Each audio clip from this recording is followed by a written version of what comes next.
Tandoori Nation authentic non veg and veg family restaurant. चटपटे स्वाद का आनंद लीजिए तंदूरी नेशन के साथ, near hawk canteen, Makronia road, Sagar, Madhya Pradesh. मैं डॉक्टर तलहा साद, विभाग अध्यक्ष एवं सह प्राध्यापक, Bundelkhand government medical college Sagar में पदस्थ हूँ। आज होली एवं शब बारात की आप सभी लोगों को ढेर सारी शुभकामनाएं देना चाहता हूँ। जैसा कि आप सभी लोग देख रहे हैं कि कोरोना वायरस का दूसरा फेज बड़ी तेजी से पूरे देश एवं प्रदेश को अपनी चपेट में लेता चला जा रहा है और अपने शहर में भी आप देख सकते हैं कि दिन प्रतिदिन पॉजिटिव मरीजों की संख्या बढ़ते चली जा रही है। ये जो पॉजिटिव मरीजों की संख्या तेजी से बढ़ते चली जा रही है, इस संबंध में आपसे 2-4 बातें करनी है। सबसे बुनियादी बात ये समझने की है कि किन लोगों को ये जांच करवानी चाहिए और किन लोगों को ये जांच नहीं करवानी चाहिए।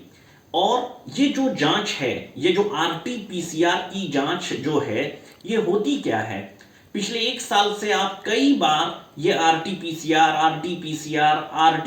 की जांच का नाम सुनते चले आ रहे होंगे।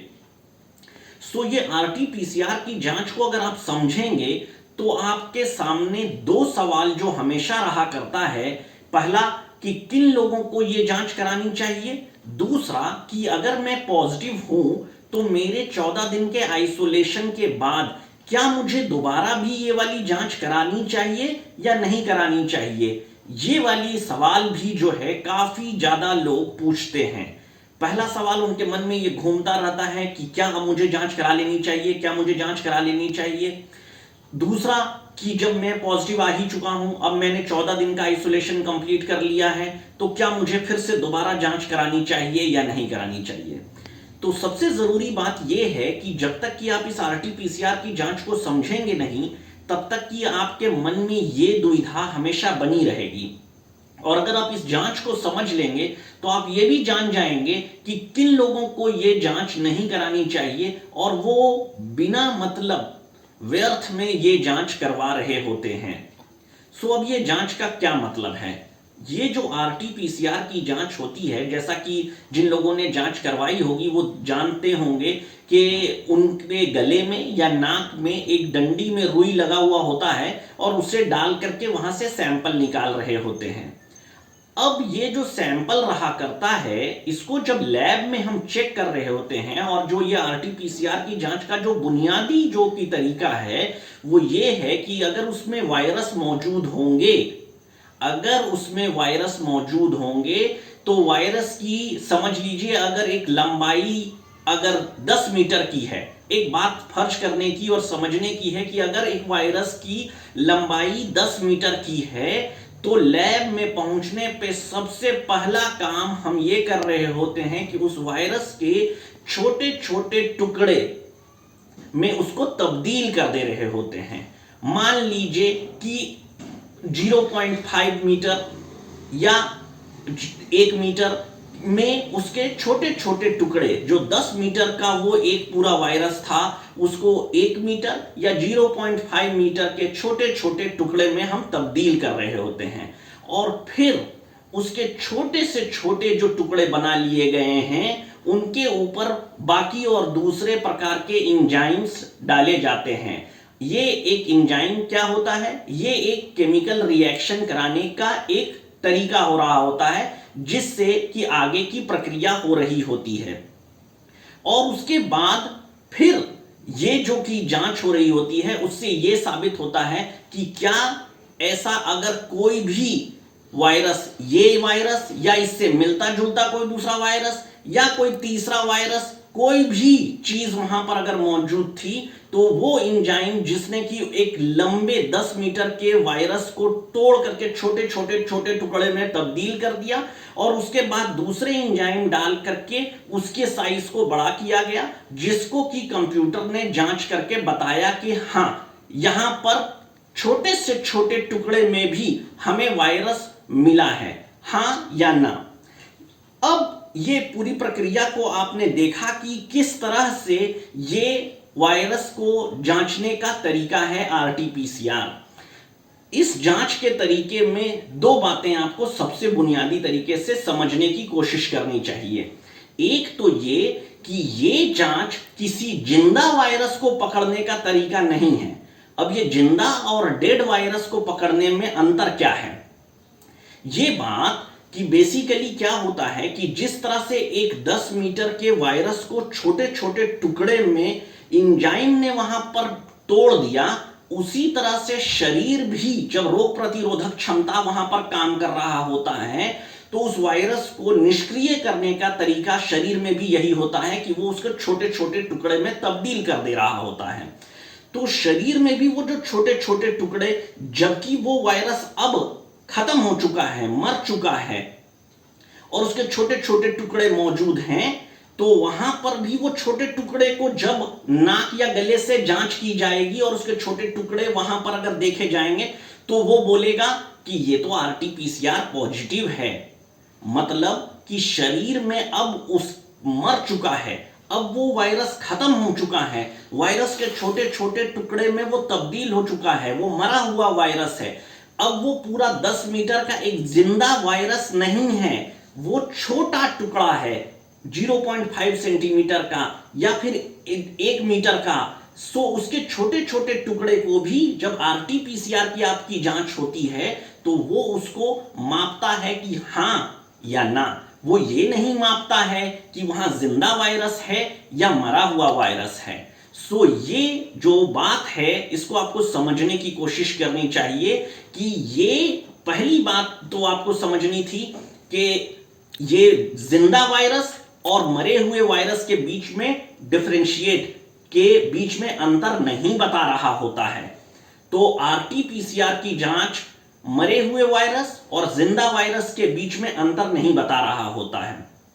एक नंबर बात ये बात अगर आपने समझ लिया अच्छे तरीके से तो आगे की दो बातें जो आपसे सवाल था कि क्या मुझे अगर एक बार इन्फेक्शन हो गया है, एक बार अगर मुझे बीमारी हो गई है और मैं पॉजिटिव आ गया था आरटीपीसीआर से, तो 14 दिन के बाद दोबारा मुझे करानी चाहिए या नहीं करानी चाहिए? तो आपके सवाल का आधा जवाब आपको मिल गया होगा कि अगर 14 दिन के अंतराल के बाद आपको कोई अगर विशेष परेशानी नहीं है, तो अगर आप में कोई विशेष लक्षण नहीं है, अगर कोई विशेष परेशानी नहीं है, और लक्षण क्या होने चाहिए थे?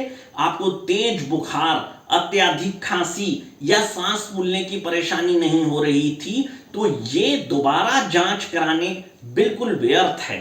क्योंकि दोबारा जांच में तो आरटीपीसीआर अगर पॉजिटिव भी आ रहा है तो वो एक प्रकार से सिर्फ बता रहा है कि हां मुझे मरे हुए छोटे टुकड़े वायरस के मिले। तो ये मरे छोटे टुकड़े वायरस के तो शरीर का रोग प्रतिरोधक क्षमता ने उसको जरूरी बना दिया होगा। तो इसलिए दोबारा उसकी जांच अगर आप में विशेष लक्षण नहीं है तो 14 दिन के बाद कराने की कोई जरूरत नहीं है। अब वापस लौट करके आते हैं इस बात के लिए कि क्या मेरे को जांच करानी ही चाहिए या नहीं करानी चाहिए। अब मैं आपको एक ऐसा उदाहरण देना चाहता हूं, जैसा कि आप सभी लोग देख रहे होंगे कि एक परिवार में मान लीजिए कि 6 जन रहते हैं।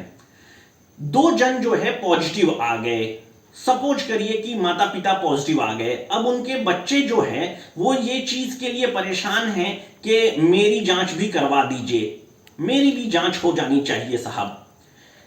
बच्चों में कोई विशेष प्रकार का लक्षण नहीं है, बच्चों में कोई परेशानी विशेष नहीं है। और विशेष लक्षण मैं फिर से दोबारा आपके लिए बताना चाहता हूं कि विशेष लक्षण क्या हो सकते हैं? तेज बुखार आना, अत्यधिक खांसी होना या उसकी सांस फूलने की परेशानी होना। ये अत्यधिक लक्षण वाली बातें हो रही हैं। आप समझने की कोशिश करिए कि अगर सूंघने की शक्ति या उसके जो स्वाद की शक्ति है अगर चली गई है तो ये बड़े लक्षणों में से नहीं आ रहा होता है। सो ये आप समझने की कोशिश करिए कि अगर बड़े लक्षण नहीं हैं तो आपको मान भी लिया जाए कि अगर इन्फेक्शन हो गया है तो ऐसी परिस्थिति में जांच कराने का कोई औचित्य नहीं है। अब इस बात को समझने के लिए हम आपको एक उदाहरण देते हैं। आप देखते चले आ रहे होंगे कि टीबी जो है, टीबी की जो बीमारी है, ट्यूबरकुलोसिस की जो बीमारी है, ये हिंदुस्तान में 40 करोड़ लोगों को इसका इन्फेक्शन है और जो इसकी बीमारी है वो 20-25 लाख लोगों को इसकी बीमारी है। अब ये दोनों बातों में अंतर है।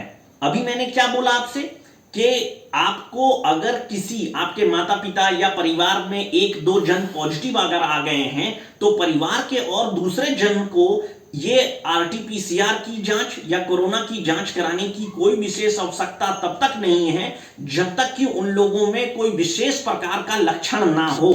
और ऐसा क्यों करना चाहिए? ऐसा करना इसलिए नहीं चाहिए कि उनको जांचें नहीं करानी चाहिए। उसी के बारे में आपको बताया कि जैसे कि ट्यूबरक्लोसिस की बीमारी आप देखते हैं, ट्यूबरक्लोसिस की बीमारी का जो इन्फेक्शन है, ट्यूबरक्लोसिस का इन्फेक्शन 40 करोड़ आबादी, जो हम सब की आबादी 130 करोड़ की है, उसमें 40 करोड़ की आबादी को टीबी का इन्फेक्शन है।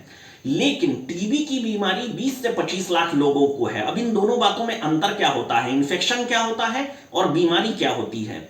समझ लीजिए कि कोई बदमाश जेल के भीतर बंद है, जेल की सलाखों के पीछे है, तो ये बदमाश आपके लिए कहीं से भी हानिकारक नहीं है।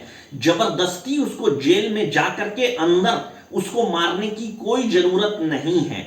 वो जेल के सलाखों के पीछे सुरक्षित तौर पे सही तरीके से बंद है। लेकिन यही अगर बदमाश जेल तोड़ करके, उसकी सलाखें तोड़ करके बाहर आ गया है और उत्पात कर रहा है, तो इसको कंट्रोल करना, इसको मारना बिल्कुल जायज रहेगा। तो ये दो परिस्थिति हो गई, एक इन्फेक्शन की परिस्थिति हो गई जबकि वो बदमाश जेल के भीतर सलाखों के पीछे है, और इन्फेक्शन के बाद डिजीज की स्थिति क्या है, बीमारी की स्थिति क्या है, जब वो जेल की सलाखों को तोड़ करके बाहर आ गया है और वो शरीर को बर्बाद कर रहा है, तो ये डिजीज की स्थिति है। तो इसी तरह से ट्यूबरक्लोसिस का जो इन्फेक्शन और डिजीज वाली बात है, ये आप अपने इस कोरोना वायरस वाले संबंध में भी समझ सकते हैं। कोरोना वायरस का एक प्रकार का इन्फेक्शन होना और एक डिजीज होना। इन्फेक्शन होना मतलब कि परिवार के 2 जन जो कि पॉजिटिव आ चुके हैं, उसके बाद आप में उस कोरोना वायरस का इन्फेक्शन होना कोई बहुत बड़ी बात नहीं है, क्योंकि कोरोना वायरस तो आपके शरीर में घुस गया है, आ गया है, लेकिन वो आपके शरीर में कोई उत्पात नहीं मचा रहा है, कोई परेशानी नहीं कर रहा है, क्योंकि शरीर का रोग प्रतिरोधक क्षमता उसको कंट्रोल कर रखा है और कोई उसमें दिक्कत पैदा नहीं होने दे रहा है। तो ये इन्फेक्शन वाली परिस्थिति है, ये डिजीज वाली परिस्थिति नहीं है। लेकिन यही एक स्थिति ऐसी उत्पन्न हो जहां पर कि आपकी तबीयत खराब होने लगे, जहां पर कि आपको तेज बुखार, ज्यादा अत्यधिक खांसी होना या सांस फूलने की परेशानी हो, तो आपको ऐसे में जांच करानी चाहिए। अब यहां पर से समझने वाली बात क्या थी कि पहले तो इतना हो हल्ला था कि पकड़ पकड़ करके हर लोगों की जांच होनी थी, हर लोगों की आरटीपीसीआर की जांच हो रही थी, और अब आप कह रहे हो कि आरटीपीसीआर की जांच कराने की आवश्यकता नहीं है। आपने तो हमेशा पहले, यही लोग हमेशा पूछते हैं कि पिछले साल तो हर लोगों को आप बोल रहे थे कि आरटीपीसीआर की जांच होने की आवश्यकता है, पकड़ पकड़ करके जैसे तैसे कांटेक्ट ट्रेसिंग करते थे और उसके बाद फिर उनकी आरटीपीसीआर की जांच कर लेते थे। लेकिन अब आप कह रहे हैं कि आरटीपीसीआर की जांच की आवश्यकता, परिवार में अगर 2 जन पॉजिटिव हैं उसके बाद भी परिवार के दूसरे अन्य जन को जांच कराने की आवश्यकता नहीं है। ऐसा क्यों? अब इसको फिर से वापस ट्यूबरक्लोसिस वाली स्थिति में देखते हैं। ट्यूबरक्लोसिस का इन्फेक्शन अगर आप बाहर के देशों में देखते हैं, जैसे अगर अमेरिका में देखते हैं या ऑस्ट्रेलिया में देखते हैं, वहां पर टीबी का इन्फेक्शन ही अपने आप में बहुत कम है। तो वहां पर क्या होता है कि अगर कोई व्यक्ति इन्फेक्टेड भी होता है और उस इन्फेक्शन को भी मापने के लिए जो इम्यूनोग्लोबुलिन रिलीज एसे IgRA होता है, मतलब कि मात्र वहां पर अगर कोई व्यक्ति इन्फेक्टेड भी पाया जाता है तो वहां पर उसका इलाज कर दिया जाता है। अगर वहां पर कोई इन्फेक्टेड पाया जाता है विदेश में, अमेरिका में, ऑस्ट्रेलिया में, अगर टीबी का कोई इन्फेक्टेड व्यक्ति भी मिलता है तो उसकी जांच वहां पर करके और उसकी दवाइयां शुरू कर दी जाती हैं। लेकिन अगर हम लोग उसको अपने देश की परिस्थिति में देखेंगे तो यहां पर टीबी का इन्फेक्शन क्योंकि 40 करोड़ लोगों को है, तो इन्फेक्शन बहुत ज्यादा है, तो सिर्फ और सिर्फ जो बीमार व्यक्ति हैं उन्हीं को हम ढूंढते हैं और उन्हीं का इलाज करते हैं। ठीक वैसे ही यहां पर कोरोना वायरस वाली स्थिति को भी समझने की कोशिश करिए कि पिछले साल इसका इन्फेक्शन का जो पॉपुलेशन था, इन्फेक्टेड लोगों की जनसंख्या थी, वो बहुत कम थी। लेकिन धीरे धीरे आप इस साल तक में अगर देखेंगे तो अब इन्फेक्शन हमारे पूरे के पूरे जनसंख्या में अच्छा खासा बढ़ चुका है। इसको कम्युनिटी ट्रांसमिशन भी कह लीजिए या आप इस कम्युनिटी ट्रांसमिशन ना कहिए, लेकिन इसकी संख्या आज के समय में काफी ज्यादा बढ़ चुकी है। ऐसी वाली परिस्थिति में जबकि ज्यादा से ज्यादा लोगों में इसका इन्फेक्शन हो चुका है, तो इसको डिजीज मतलब सिर्फ जिन लोगों में बीमारी वाली स्थिति पैदा हो रही है उनमें जांच करने ही अक्लमंदी है। अब इसकी दो वजह है। पहली वजह तो यह है कि हमारे पास, जैसा कि आप देख सकते हैं कि देश में हम लोगों के पास ज्यादा व्यवस्था नहीं है कि हम उन लोगों में इस व्यवस्था को खर्चा करें, बर्बाद करें जिन लोगों में कोई बीमारी वाली चीज नहीं है। अगर हम 40 करोड़ लोगों को टीबी का पूरा जांच करने के लिए कोशिश करेंगे तो हमारी व्यवस्था चौपट हो जाएगी। उसी तरह से इसमें काफी ज्यादा पैसा खर्चा हो रहा है कि उन लोगों में जांच करने में जिन लोगों में कोई प्रकार का बीमारी नहीं है, कोई प्रकार का अत्यधिक लक्षण नहीं है, और सिर्फ उनके इन्फेक्शन को चेक करने के लिए आरटी-पीसीआर की जांच की जा रही है।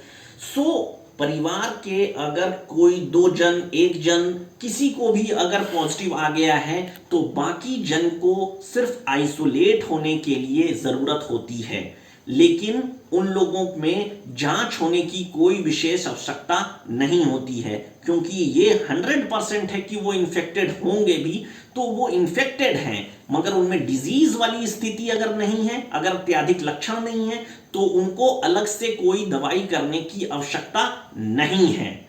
तो ये बुनियादी बात इन्फेक्शन और डिजीज जैसा कि ट्यूबरक्लोसिस में है, उसी तरह से आप कोरोना के संबंध में भी समझ सकते हैं कि इन्फेक्शन काफी ज्यादा बढ़ चुका है अब हमारे पूरे देश में, प्रदेश में और शहर के भीतर भी। तो इसलिए सिर्फ और सिर्फ कि परिवार में कोई दूसरा जन पॉजिटिव है, हमको जांच करवा लेनी चाहिए, अक्लमंदी नहीं है।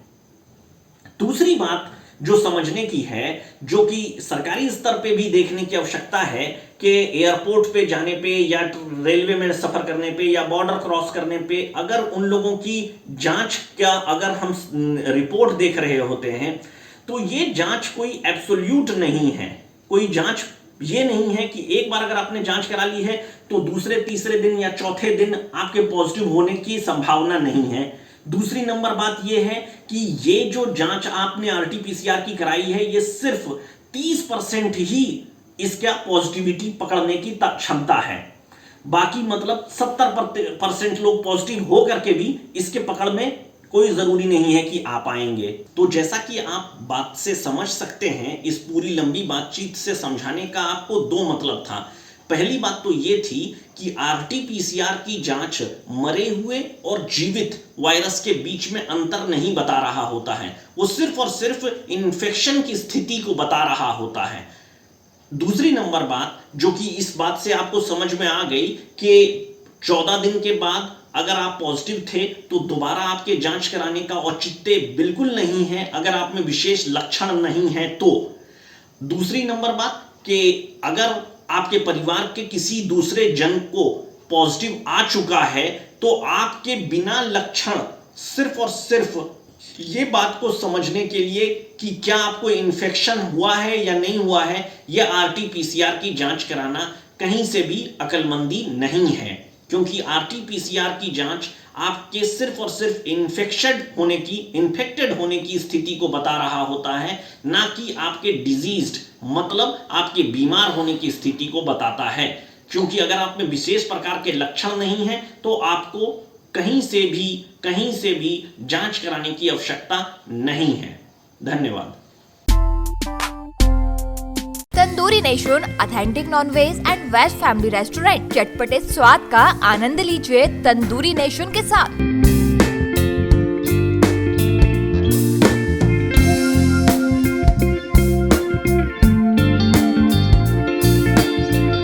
Address near hawk canteen, Makronia road, Sagar, Madhya Pradesh. हमारा नंबर है 7974 285780.